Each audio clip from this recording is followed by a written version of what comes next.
क्या दुखिया वस्त्र पहनने वाला ही गुरु होता है? गाड़ी रखा लेने से, टीका लगा लेने से गुरु नहीं कहलाता। भेष से क्या होता है? भेष भेष पे भेड़िया घूम रहे हैं। करनी तज कथनी कथे अज्ञानी दिन रात, और कुकुर समान भोगत फिरे सुनी सुनाई बात। तो यहाँ पे ये धर्म नहीं धंधा हो रहा है, पढ़ा लिखा लोग अंधा हो रहा है। सबका मालिक कौन है? आखिरकार उठ ही गया प्रश्न चिन्ह। सबका मालिक जो है, जैसे कि हमारे बाइबल में उसमें लिखा है कि सृष्टि रचना में 6 दिन में परमात्मा ने सृष्टि रची। कुरान शरीफ में लिखा कि 6 दिन में परमात्मा ने सृष्टि रची। और वेदों में लिखा हुआ कि परमात्मा ने आ करके वहाँ से आ करके यहाँ सबको गरीब दादी को, कबीर नानक साहब जी को, दादू साहब जी को, मलुकदास साहब को, भीसा दादी को, रामानंद जी को, सबको मिले। तो कौन मिला था? वो पूर्ण परमात्मा कबीर थे, जो आज तक हम उसको छुपाए बैठे थे। हम सुल्तानी नानक तारे दादू को उपदेश दिया, और जाति जो लहा भेद न पाए वो काशी माँ कबीर। परमात्मा साकार है या निराकार? परमात्मा निराकार है, परमात्मा साकार है। क्या आपके गुरुजी सनातन धर्म की बुकों से प्रमाण देते हैं क्या? हाँ, देते हैं। जो हमारे शास्त्र प्रमाणित कर रहे हैं वही करना चाहिए। ओम कलंकी श्री श्यामा कुंज बिहारी शरणम ममा, ये वो मंत्र देते। एक हरि के नाम बिना राजा ऋषभ होए, माटी लदे कुहार की घास न डाले कोई। क्या इन गुरुओं का ज्ञान सही है? वो बिल्कुल झूठ है और वो शास्त्र के विरोध है। अन्य पंथ जितने भी हैं केवल मनमानी पूजा और शास्त्र विरुद्ध साधना बताते हैं। भीड़ देख के ही सब चल देते हैं कि वहाँ ठीक है, वहाँ इतनी भीड़ है। तो भीड़ से कुछ नहीं होगा, ज्ञान होना चाहिए। आज खुल ही गई बाबाओं की पोल। नमस्कार, मैं Rakesh Kumar, TV8 news channel में आपका स्वागत है। पिछली वीडियो में हमने आपको दिखाया था आध्यात्मिक चौपाल चर्चा। इस कार्यक्रम का पार्ट दूसरा आज चलेगा और इस वक्त मैं मौजूद हूँ शामली वेद खेड़ी के अंदर, जो उत्तर प्रदेश के अंदर पड़ता है। और हमारे कड़वे सवालों के घेरे में आज रहेंगे संत रामपाल जी महाराज जी के शिष्य और अन्य लोग भी हमसे जुड़े हैं। जगत के लोग भी हैं, भगत के लोग भी हैं, अन्य पंथ के भी लोग हैं, सभी लोग जुड़े हैं। और आज हम करेंगे एक ऐसे सवालों के घेरे में इन सभी लोगों को, देखते हैं कौन सा जवाब, कौन सा सवाल और कौन से गुरु ने अपने शिष्यों को कौन सा ज्ञान दिया है, देखना है। और दोस्तों, इस वीडियो को पूरी देखिएगा, तभी आपको समझ में आएगा सत्य क्या है। कार्यक्रम को शुरू करने से पहले सभी लोगों को TV8 न्यूज चैनल में आपका सभी लोगों का स्वागत है और हम ये कार्यक्रम शुरू करते हैं। हमारा पहला सवाल है, मान लीजिए आप बीच में खड़े हो जाइए, चारों तरफ आपके गुरु हैं, यानी संसार में सारे सभी गुरु हैं, और आपसे ये पूछा जाए कि इन गुरुओं में से आप कैसे छांट पाएंगे कि वास्तविक और पूर्ण गुरु कैसा होगा, तो कौन सा फार्मूला इस्तेमाल करेंगे आप लोग, जैसे कि हमें पता चल जाए कि ओरिजिनल गुरु यही हैं। क्या नाम है आपका? सबसे पहले बताइए। जगराम दास। क्या कहना चाहते हैं? हमारे सवालों को आपने सुना? हाँ जी, सुना। तो हमारे सवालों का जवाब दीजिए। परमात्मा ने इसके लिए बहुत कई प्रमाण दे रखे हैं। एक तो परमात्मा कहते हैं कि अक्षर पुरुष एक मेरा अक्षर पुरुष बिडार, और तीनों देवा शाखा है पात रूप संसार। पवित्र गीता अध्याय 15 के श्लोक 1 से 4 में परमेश्वर ने बताया है कि ये संसार रूपी, जैसे अर्धमूलम अधय शाखा सत्वम प्राप्त, इसका उन्होंने प्रमाण दिया है। ये संसार रूपी उल्टा लटका हुआ जो पीपल का एक वृक्ष, अविनाशी वृक्ष कहा गया है, तो जड़ से लेकर के और उसकी पत्तियों तक का तत्व ज्ञान के आधार पर जो प्रत्येक पार्ट को सही सही डिफाइन कर दे, परिभाषित कर दे, वो पहली बात हो तत्वदर्शी, वो वेद के तात्पर्य को जानने वाला, अर्थात वो तत्वदर्शी शांति ही हो। जी, मेरा नाम बाबू रामदास है। परमात्मा सतगुरु जी ने हमें ये बताया है, सतगुरु के लक्षण 4 बखाना। प्रथम वेद शास्त्र का ज्ञाना, दूसरे हरि भक्ति मन कर्म वाणी, तीसरे समदृष्टि कर जानी, चौथे वेद विधि सब कर्मा, ये 4 गुरु गुण जानो मर्मा। इस प्रकार से हमें ये विधि पूर्ण गुरु की जानकारी के लिए बताया है मालिक ने। अक्षर पुरुष एक वृक्ष है, निरंजन बाकी डार, तीनों देवा शाखा हैं पात रूप संसार। जो परमात्मा पूर्ण गुरु जो होगा वो मूल जड़ से लेकर पत्ते तक हर भाग का विवरण दे देगा, वो पूर्ण। ये थी वो हकीकत की बात है। वाकई में मेरा पहला सवाल क्लियर हो गया दोस्तों, बड़ी खुशी की बात है। जैसे एक एग्जाम्पल के लिए मैं एक छोटा सा एग्जाम्पल दिखा रहा हूँ। जैसे ये सब कुछ समय के लिए मान लीजिए गुरु हैं। अब इनसे हमने पूछा पूर्ण गुरु की पहचान क्या है, ये बताएंगे कुछ नहीं। आप मान लो मेरी बात जैसे मैं कह रहा हूँ वही पूर्ण गुरु है, ये फेल हो जाएंगे। क्यों? क्योंकि गीता जी के अध्याय नंबर 15 के श्लोक नंबर 1 से लेकर 4 तक का जो आशय है वो ये कहता है, उदरम मूलम अधः शाखम असुतम पावभ्यम संध्या से स्फुटानि या तम वेदविद। उस उल्टा रूपी वृक्ष को बताने वाला ही पूर्ण गुरु कहलाएगा। ये हुआ हमारा पहला सवाल, कंसेप्ट क्लियर हो गया। तो आइए अब हम दूसरे सवाल पे चलते हैं दोस्तों। दिल थाम के बैठिए, मैं ऐसे रहस्यों का पर्दाफाश आज करूंगा कि शायद किसी चैनल पे ऐसी आध्यात्मिक चौपाल चर्चा नहीं चली होगी। दूसरे सवाल पे चलते हैं दोस्तों। हमारा आप लोगों से सवाल है, सब लोग ध्यान से पूरा सुनिएगा। संत तो बड़ी बड़ी दाढ़ी रखते हैं, लंबा चंदन लगाते हैं, पीला वस्त्र धारण करते हैं, लेकिन आपके गुरुजी यानी संत रामपाल जी महाराज जी तो साधारण रहते हैं। लेकिन आपके गुरुजी कौन है? संत रामपाल जी। ये तो ऐसा कुछ भी वेशभूषा धारण नहीं किए हैं, फिर हम संत कैसे मान ले? क्या ये संत हैं? हाँ बिल्कुल है। कैसे? क्योंकि ये सत्य ग्रंथों को खोल के दिखा रहे हैं। दाढ़ी रखा लेने से, टीका लगा लेने से गुरु नहीं कहलाता। गुरु वही कहलाता जो सारे ग्रंथों को खोल के दिखाए। ज्ञान से, ज्ञान से, ज्ञान से होता है। ज्ञान से जो हमारे शास्त्रों अनुकूल ज्ञान दे रहा है, भक्ति दे रहा है, उससे उसका पहचान है। भेष से क्या होता है? भेष में भेड़िया घूम रहे हैं। कंठी माला और सुमरनी पहने से का होए, ऊपर ढूंढा साधु का अंदर राखा खोए। जो संत, जैसे गीता अध्याय 16 के 23 मंत्र में कहा कि अर्जुन जो शास्त्र विधि को त्याग करके मनमान आचरण करते हैं, उनको न सिद्धि न गति न मोक्ष कुछ नहीं होता है। इसलिए कर्तव्य की दशा में शास्त्र प्रमाण है। 24 में कहा, गीता अध्याय 16 की 24 में कि कर्तव्य की दशा में शास्त्र प्रमाण है। जैसा शास्त्र कहे उस वैसी साधना करनी चाहिए। दाढ़ी और चंदन लगाने से कोई संत नहीं होता है। जिसे अपने सबलेस मतलब आध्यात्मिक पुस्तकों का ज्ञान न हो, वो संत नहीं, वो तो पाखंड फैला रहा है। यहाँ पे हम परमात्मा कहते हैं करनी तज कथनी कथे अज्ञानी दिन रात, और कुकुर समान भोगत फिरे सुनी सुनाई बात। तो यहाँ पे ये धर्म नहीं धंधा हो रहा है, पढ़ा लिखा लोग अंधा हो रहा है। मालिक कहते हैं कि मंदिर में पूजा करे, घर में करे कलेश, बापू तो बोझा लगे पत्थर लगे गणेश। पत्थर के भगवान को लगते 56 भोग, मर जाते हैं फुटपाथ पर भूखे प्यासे लोग। दूसरा सवाल हमारा क्लियर हो चुका है। देखिए, सबका मालिक एक है, ये नारा तो बहुत लोग लगा चुके हैं दर्शकों। जिसके मुंह से सुनो वही कहता है सबका मालिक एक है। वो कौन है, वो भी प्रमाण सहित आज हम जानेंगे और उसका नाम भी जानेंगे। ये खुली किताबें रहेंगी आपके सामने। तो चलिए जानते हैं, बता रहे हैं ये लोग क्या, ये भी जानेंगे। सबका मालिक जो है, जैसे कि हमारे बाइबल में उसमें लिखा है कि सृष्टि रचना में 6 दिन में परमात्मा ने सृष्टि रची। कुरान शरीफ में लिखा कि 6 दिन में परमात्मा ने सृष्टि रची। और वेदों में लिखा हुआ कि परमात्मा ने आकर के वहाँ से आकर के यहाँ सबको, गरीबदास जी को, कबीर नानक साहब जी को, दादू साहब जी को, मलुकदास साहब को, घीसादास, रामानंद जी को, सबको मिले। तो कौन मिला था? वो पूर्ण परमात्मा कबीर थे, जो आज तक हम उसको छुपाए बैठे थे। और वो परमात्मा कबीर है, आज भी कबीर है। हम सब अल्लाह के साथ कह सकते हैं, वेदों में प्रमाण है, कबीर साहब भगवान है, वही हमारे सब मालिक हैं। अभी तक तो हमने ब्रह्मा विष्णु महेश की पूजा की थी और वही हमारे भगवान थे, ये हमने सुना था। लेकिन कबीर भगवान कब हो गए, अब आज ये भी जानेंगे, और वो भी तथ्यों के साथ जानेंगे, प्रूफ के साथ जानेंगे। परमात्मा की जो पहचान बताए, पहली बात तो पवित्र गीता से हम शुरू कर देते हैं। जैसे अर्जुन ने पूछा 7वें अध्याय के 29 साल में कि ये तद ब्रह्म कौन है, उसका परमात्मा ने उसने उत्तर दिया ब्रह्म ने कि 8वें अध्याय के 3 परम अक्षर ब्रह्म बताया। इसके बाद और आगे चलते हैं कि 8वें अध्याय के 8, 9, 10 श्लोक में भी क्लियर है। इसके पश्चात आप पवित्र वेद में आ जाइए, उसे पवित्र गीता के 15 के 16 और 17 अध्याय में भी क्लियर किया मालिक ने। 17 में तो पूरी तरह क्लियर किया है। इसके पश्चात पवित्र वेद में आ जाइए। पवित्र वेद में आप आइए, पवित्र ऋग्वेद मंडल नंबर 9 सूक्त 1 के मंत्र 8 और 9 में क्लियर है। सूक्त 82 के मंत्र 1-2 में क्लियर है। सूक्त 86 के 26 से 27 में क्लियर है। सूक्त 96 के 16 से 20 में क्लियर है। सूक्त 95 के मंत्र नंबर 2 में क्लियर है। सूक्त 20 मंत्र 1 में क्लियर है। और यजुर्वेद में भी ले लीजिए, अध्याय 1 श्लोक 15, अध्याय 5 श्लोक 32। सामवेद में ले लीजिए, सामवेद में तो बहुत ज़्यादा प्रमाण दिए हैं। यानी ये कबीर परमात्मा जिसको आप बता रहे हैं उनका प्रमाण है। हाँ, परमेश्वर कबीर नाम से थे, कबीर देव, कबीर अंगारी ऐसी, कबीर ब्रह्मारी ऐसी, धाम ज्योति ऐसी। मैं आधे श्लोक भूल जाता हूँ, मतलब परंतु बहुत ही अच्छा प्रमाण, नाम शहद एकदम क्लियर है। जैसे परमेश्वर हमारे यजुकार्य बताते ना, यजुर्वेद की जब चर्चा करते हैं अध्यात्म पुस्तक की, उसी प्रकार से इन्होंने कवि लगा के 2 विसर्ग लगा दिए। तो उसका अर्थ ही, अगर परमेश्वर की चर्चा हो रही है ऋग्वेद मंडल 9 में बार बार परमात्मा हे परमात्मा हे परमात्मा, तो वहाँ कवि का अर्थ कबीर देव ही है, स्पष्ट ही है। और कहीं कहीं तो स्पष्ट लिखा कबीर देव।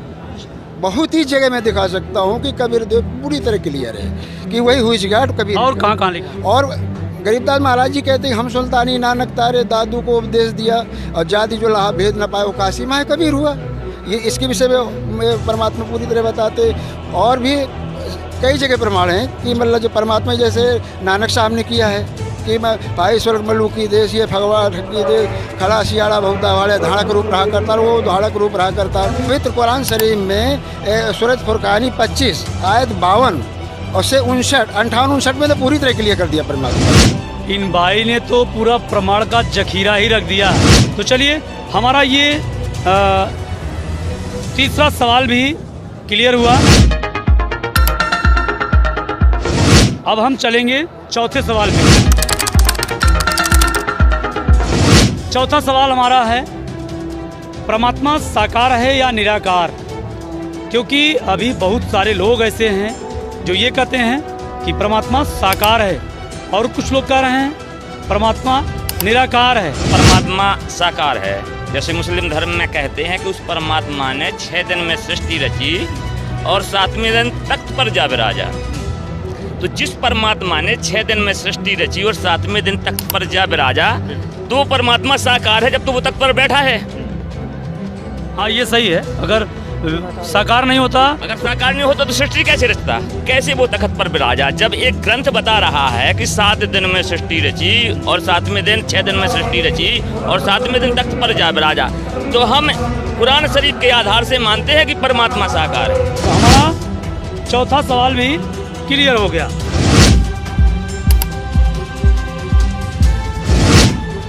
पांचवा सवाल हमारा है भाग दौड़ भरी जिंदगी में लोगों के पास समय नहीं है, किसी के पास आज समय नहीं है, तो कैसे पूर्ण गुरु को पहचाने? और इस धरती पर इस वक्त कौन पूर्ण गुरु है जिससे कि हमें मोक्ष प्राप्त हो सकता है? सदगुरु वो होता है जो 4 वेद 6 शास्त्र 18 पुराण से प्रमाणित करके दिखा दे।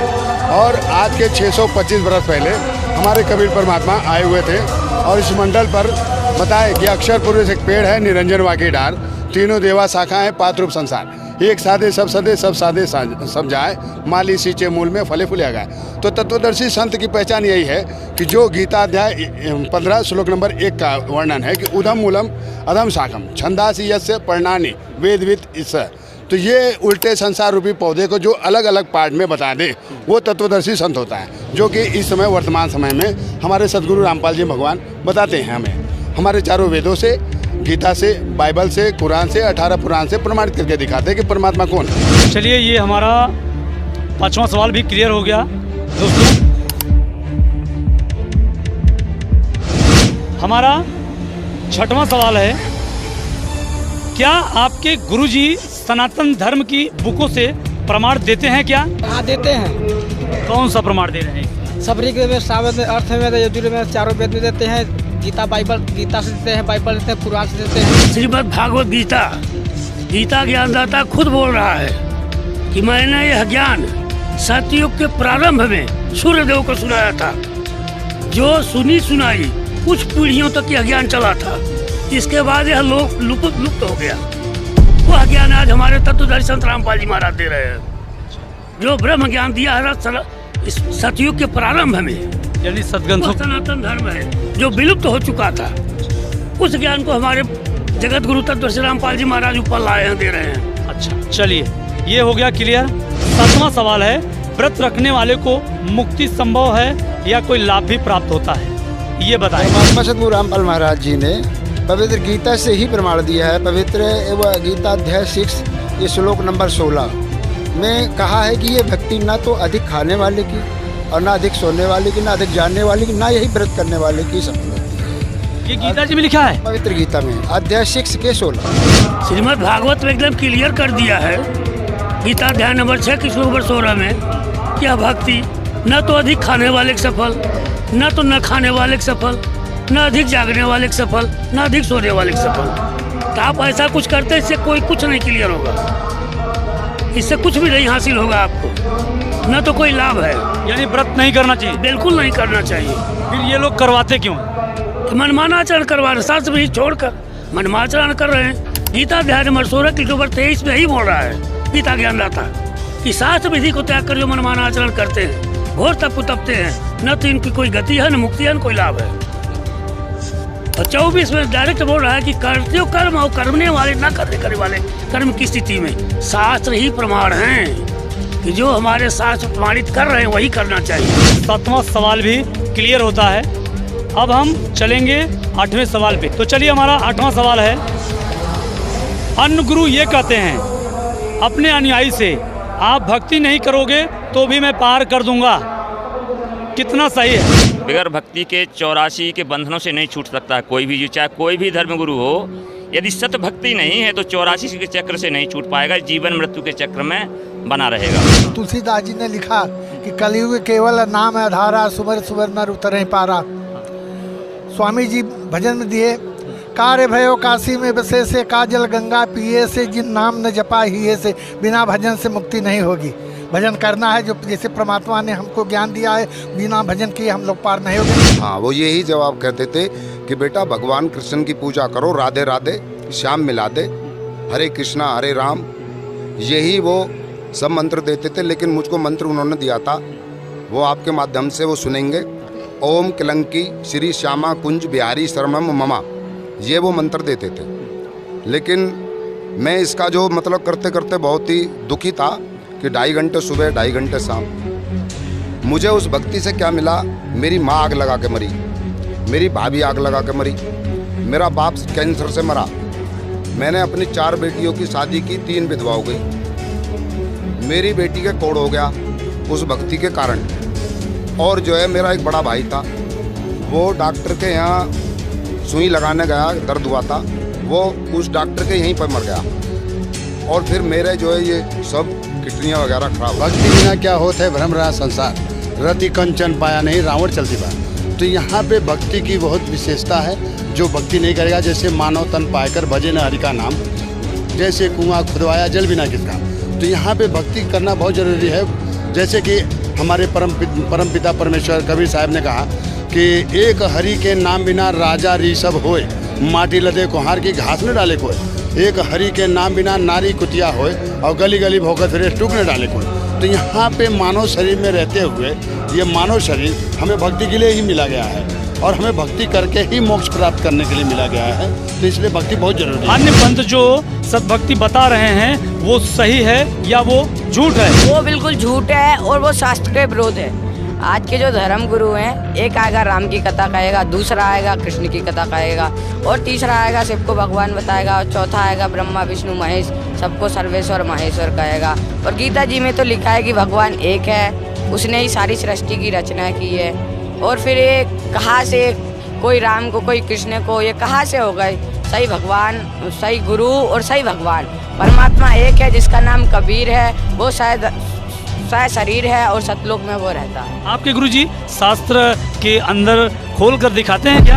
हाँ, हमारे गुरुजी शाम को 7:30 बजे बिल्कुल खोल कर एक एक श्लोक अध्याय बिल्कुल हर चीज खोल कर बताते हैं। और आप सुनिए संत रामपाल जी महाराज जी का सत्संग 7:30 बजे। यानी भक्ति कैसे करनी चाहिए ये आपके गुरुजी बताते हैं। कौन से चैनल चलता है?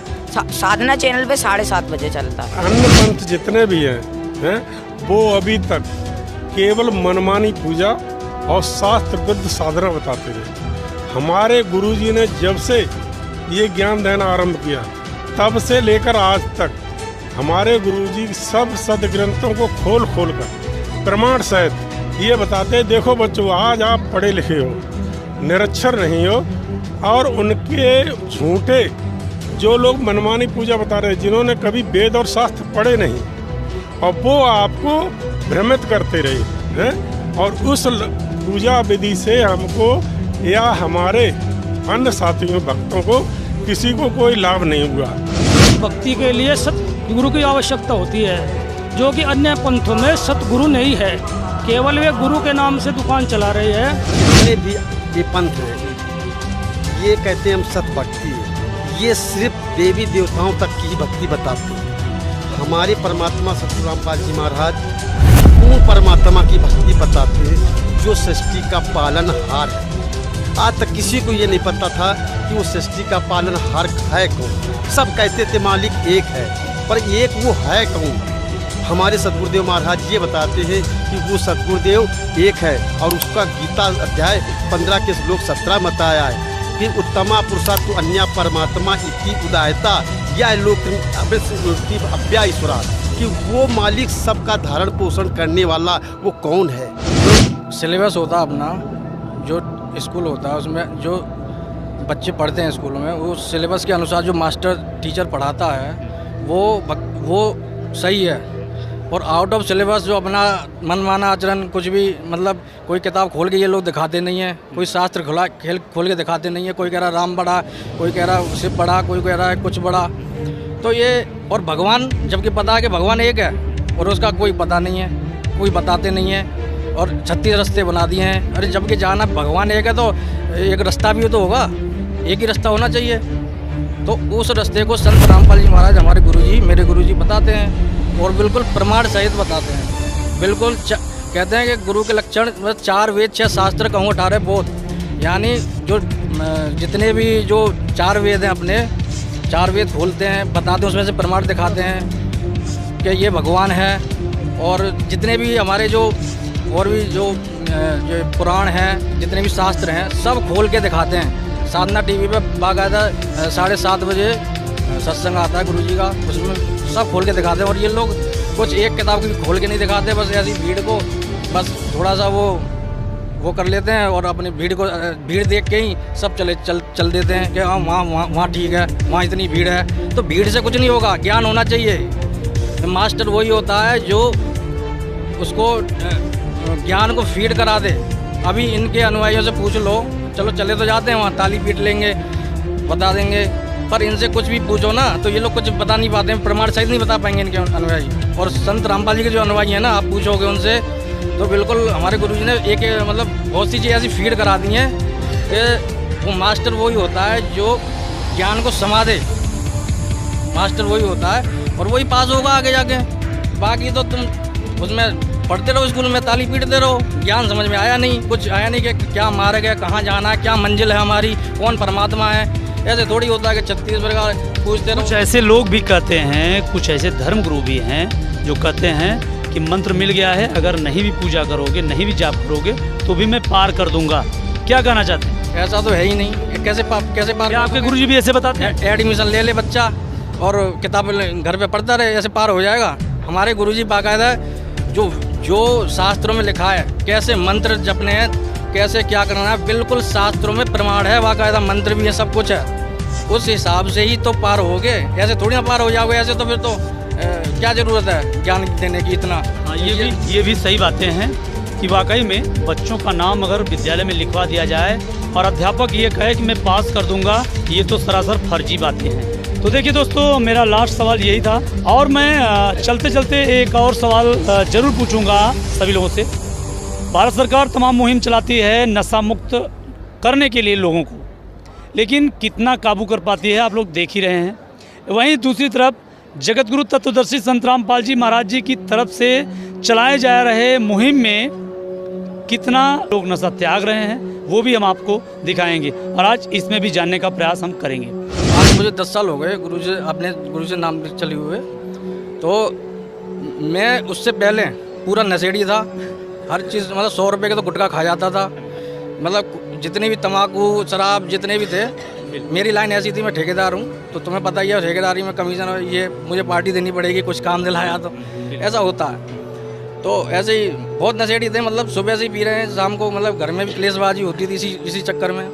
तो जिस दिन से मैंने, आज याद है 24 जनवरी 2014 में मैंने नामदान लिया था, उसी दिन से मैंने नशा को बिल्कुल त्याग दिया। यहाँ तक कि जो लोग कहते हैं कि धीरे धीरे छोड़ना पड़ेगा, ये वो करना पड़ेगा। नहीं, आप त्याग देते हैं या आपको कोई प्रेरणा होती है तब त्याग हो जाता है? बिल्कुल, जिस दिन से नाम दीक्षा लेते हैं तो हमारा ऐसा गुरुजी का ऐसा ज्ञान है, गुरुजी ने पहले ही कहा है कि ये ज्ञान ऐसा है, अगर एक बार ज्ञान को समझ लिया जाए ना अच्छी तरह से, तो परमात्मा कहते हैं इसमें डर भी लगता है। जैसे ज्ञान होएगा तो डर होगा, अब लोगों को ज्ञान है नहीं, डर बना नहीं।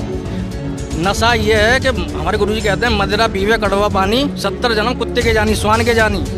तो 70 जन्म कुत्ता यानी नशा करने वाला। हमारे गुरुजी तो ये तक बताते हैं कि नशा आपने गुटखा भी किसी को दे दिया, वो भी एक गुनाह है। हम हमारे जितने भी अनुयायी हैं, जितने भी भगत हैं, वो गुटखा तक को भी और बीड़ी तक को भी हाथ नहीं लगाते हैं। ज्ञान अगर सही हो और समाधान सही हो तो नशीली वस्तु छोड़ी जा सकती है।